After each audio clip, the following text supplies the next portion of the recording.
What have you been thinking about lately? When you wake up in the morning, what's on your mind? As you go through your day and as you have conversations with others, what are you thinking about? What are you talking about? At nighttime, when you lay down and you put your head on that pillow, what kind of things are passing through your mind as you strive to go to sleep? You know, we've all been going through a lot this year in 2020. There's been a lot of challenges that we've all faced. I mean, there's everything that's related to this global pandemic and the challenges that come along with that. There's all the craziness and chaos that seems to become all too familiar now every time we have an election year.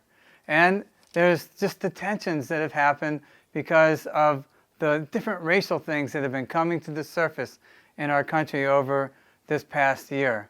But along with that is all the normal challenges that we might face in what we consider a normal year. For example, some of those challenges include our health, finances, relationships, our career, and our education. And so if we're not careful, we could easily become consumed by all of these challenges.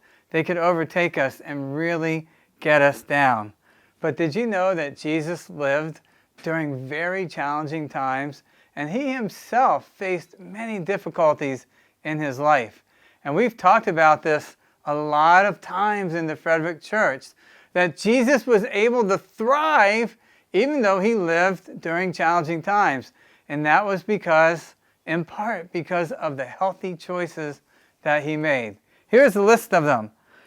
He learned to replace worry with prayer. He made sure that he was guided by God's word and not by his emotions. He surrounded himself with God-centered friends who helped point him to God. And he learned to be generous instead of being stingy. And all of these things helped Jesus as he struggled and faced the challenges of his life. You see that Jesus realized that he needed to keep his focus directly on God and things of God. He needed to remember the awesome qualities of his Father in heaven, and he needed to remember all the great things that his Father in heaven does for us every day. And as we head into the Thanksgiving holiday, it's a great time for us to turn our attention on those things ourselves. Just the great things that God does for us and has done for us and promises to do for us in the future. And just the great qualities of the character of God.